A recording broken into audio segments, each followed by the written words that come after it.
दोस्तों, ये वीडियो आपका नजरिया बेहतर बनाने के लिए बहुत ही महत्वपूर्ण है। तो आइए वीडियो शुरू करते हैं। तिब्बत में एक कहावत है, अगर कोई समस्या हल हो सकती है तो उसके बारे में चिंता करने का कोई फायदा नहीं है।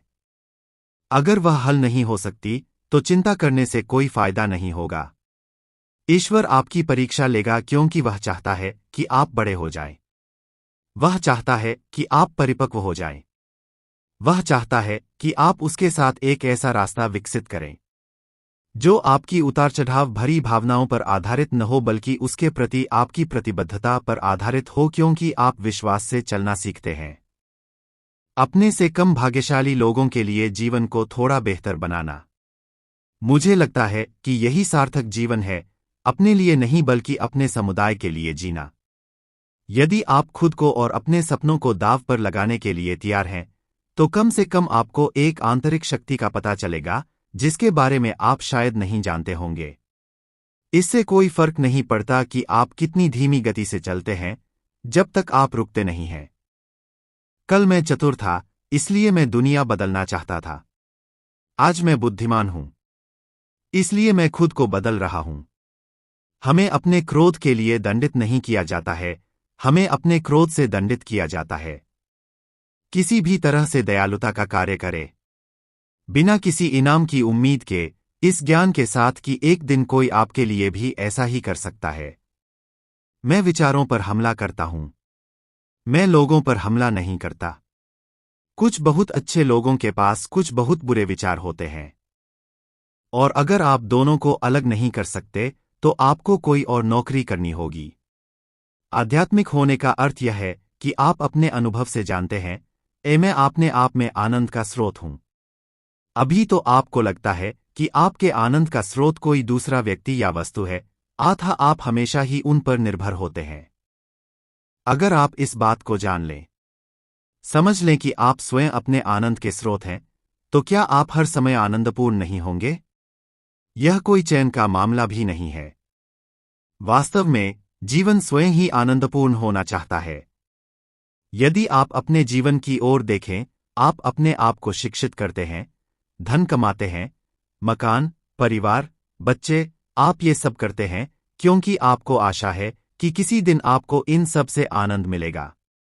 अब आपने बहुत सारी चीजें जमा कर ली हैं, पर आनंद ही एक चीज है जो आप भूल गए हैं। लोग दुखी इसलिए होते हैं क्योंकि उनको जीवन के बारे में गहरी गलतफहमी है। नहीं, पर मेरा पति, मेरी पत्नी, मेरी सास, हाँ वह सब है, पर आप दुखी रहना ही पसंद करते हैं क्योंकि आपने सारा निवेश दुखों में कर रखा है। आपको लगता है कि दुखी होने से आपको कुछ मिलेगा।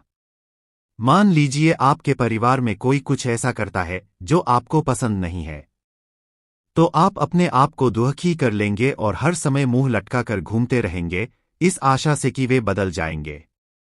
आप अपने आप को दुख देने को तैयार हैं। जब आप इस आशय के साथ दुखी हैं कि आपको कुछ मिलेगा तो फिर क्या लाभ है, चाहे आपके हाथों में स्वर्ग ही क्यों न हो। पर यदि आप एक आनंदपूर्ण व्यक्ति हैं, चाहे फिर आपके पास कुछ भी न हो, तो भी कौन परवाह करता है। अगर आप वास्तव में आनंदपूर्ण हैं तो क्या कोई फर्क पड़ता है कि आपके पास क्या है और क्या नहीं, या फिर आपके पास कौन है और कौन नहीं। अगर आप किसी की चिंता करते हैं या किसी के प्रति प्रेमपूर्ण हैं, आप चीजें प्राप्त करना चाहते हैं, तो ये सब बस इस आशा के कारण कि आपको आनंद मिलेगा। देखना मुश्किल है। भविष्य हमेशा गतिशील रहता है। इतना गहरा प्यार पाना, भले ही वह व्यक्ति चला गया हो जिसने हमें प्यार किया था, हमें हमेशा के लिए कुछ सुरक्षा देगा।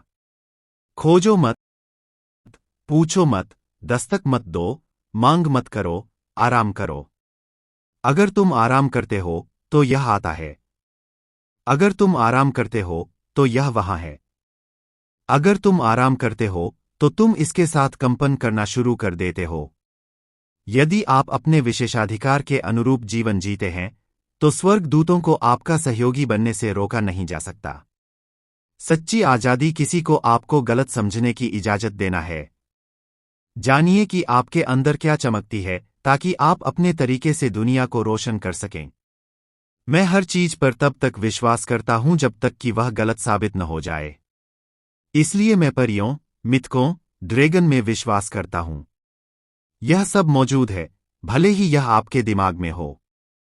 कौन कह सकता है कि सपने और बुरे सपने आज और अभी की तरह वास्तविक नहीं हैं?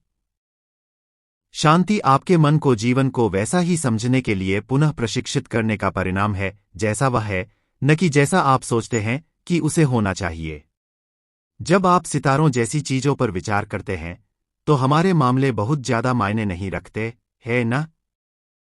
स्वज्ञान बिना तो भूल दिखती नहीं है, क्योंकि स्वज्ञान की प्राप्ति के बाद आप निष्पक्षपाती हुए, मनवचनकाया पर आपको पक्षपात नहीं रहा। इसलिए खुद की भूलें आपको खुद को दिखती हैं। जिसे खुद की भूल पता चलेगी, जिसे प्रतिक्षण अपनी भूल दिखेगी, जहां जहां हो वहां दिखे, नहीं हो वहां नहीं दिखे, वह खुद परमात्मा स्वरूप हो गया।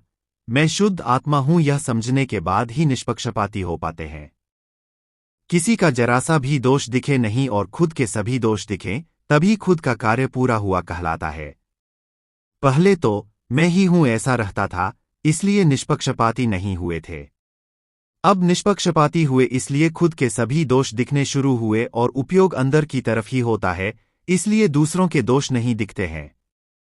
खुद के दोष दिखने लगे, इसलिए यह ज्ञान परिणामित होना शुरू हो जाता है। खुद के दोष दिखाई देने लगे, इसलिए दूसरों के दोष दिखते नहीं हैं। इस निर्दोष जगत में कोई दोषित है ही नहीं, वहां किसे दोष दें? दोष है तब तक दोष, वह अहंकार भाग है, और वह भाग धुलेगा नहीं तब तक सारे दोष निकलेंगे नहीं, तब तक अहंकार निर्मूल नहीं होगा। अहंकार निर्मूल हो जाए और तब तक दोष धोने हैं। दोस्तों, वीडियो अच्छा लगा हो तो वीडियो को लाइक और चैनल को सब्सक्राइब करें।